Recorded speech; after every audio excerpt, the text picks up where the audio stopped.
This is a boat the customer just bought at auction, and we winterized it in 2018, and it still had our protector on there. So she took the shrimp rack off, and we just took the protector off. So it's been sitting for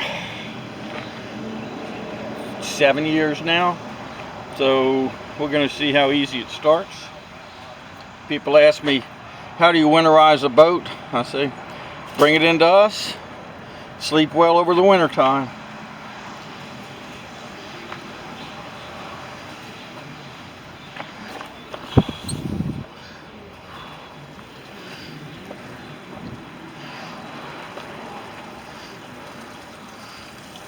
The water was... When I crank it, you want me to stay on it? Or let it let off of it first? Let's see if it starts.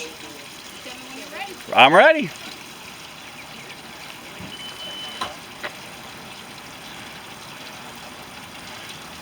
Who put the battery in? Battery's good. It just charged up overnight. Stop video.